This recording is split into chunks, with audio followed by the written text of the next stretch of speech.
প্রিয় দর্শক, আসসালামু আলাইকুম। আপনাদের তৃতীয় শুভেচ্ছা জানিয়ে শুরু করছি নতুন আজকের আরেকটি ভিডিও। আপনারা দেখতে পাচ্ছেন আমাদের সামনে ফুটফুটে সুন্দরী পর্দাশীল বোন দাঁড়িয়ে আছে। আমরা আজকে বোনের বাস্তব জীবনের গল্প আপনাদের তুলে ধরবো। আসসালামু আলাইকুম আপু। ওয়ালাইকুম আসসালাম। ভালো আছেন আপু? এই তো ভাই আলহামদুলিল্লাহ ভালো। নাম কি আপনার? খাদিজা। খাদিজা, নামটা অনেক সুন্দর, খাদিজা। যাই হোক, আপুর দেশের বাড়ি কোথায় আপু? ময়মনসিংহ। ময়মনসিংহের মেয়েরা তো আপু ইউটিউবে আসেন, আপনি কেন আসছেন? এখন ভাই অনেক কষ্ট করে আইছে। মাটা বাসা বাড়িতে কাম করে, সংসারে অনেক অভাব, খাওয়া দাওয়া ঠিক মতন করতে পারি না।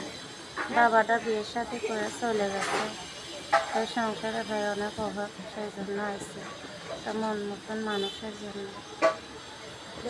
আপনার কি বিয়ে শাদী হয়েছে বোন? না ভাই, বিয়ের সাথে হয়নি। মাশাআল্লাহ, কিন্তু একটু সুন্দর, অনেক সুন্দর। এই যে আপনি পর্দা করে আসছেন, মুখটাকে আমাদের দেখাবেন নাকি যে আপনার মর্মসব তাকেই দেখাবেন? যে ভাই বিয়ের সাথে করবে তাকে দেখাতে চাই। আচ্ছা আচ্ছা, আপনার বয়স হলো কত আপু? 18 বছর। 18+। হ্যাঁ। আচ্ছা আচ্ছা, তো বিয়ের প্রস্তাব আসে না আপনার? বিয়ের ভাই প্রস্তাব আসে, কিন্তু মন মতন হয় না, টাকা পয়সা চায়। তো বাবারা বিয়ের সাথে করে চলে গেছে, দায়িত্ব নেওয়ার তো মানুষ নেই, সেই জন্য বিয়ে হইতেছে না। আচ্ছা আচ্ছা, এখন দেশ বিদেশ থেকে অনেক ব্যক্তি আপনাকে ফোন দিবে, ঠিক মতো কথাবার্তা বলবেন তো? জি। দেশ বিদেশ থেকে অনেক ব্যক্তি আমাদের ফোন দিয়ে বলে, ভাই আপনার যে ভিডিওগুলো করেন, অনেকে মিথ্যা কথা বলে, প্রতারণা করে, এই কথা বলে কি সত্য বোন? না ভাই, আমি সবার কথা বলতে পারি না, কিন্তু কে কী করে এটা তো আমি জানি না। আমরা ভাই 5 ওয়াক্ত নামাজ রোজা করি, আমরা মিথ্যা কথা বলতে পারি না। আর ইউটিউব আমি চ্যানেলে কি আগে চাই পরে ভাই, আসছেন না প্রথম আসছেন? আগে পরে প্রথমে আসছেন না আছে। প্রথম আসছেন?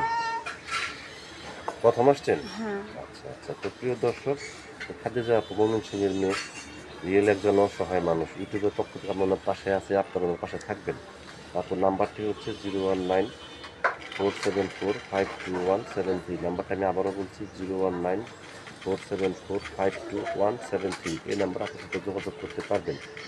প্রেম, ভালোবাসা, সাহায্য, সহযোগিতা দুটাটা কিন্তু আপনাদের একান্ত ব্যক্তিগত ব্যাপার। বেশি বেশি করে নামাজ পড়েন এবং বেশি বেশি করে দেশটাকে ভালোবাসেন। ভালো থাকেন। আসসালামু আলাইকুম।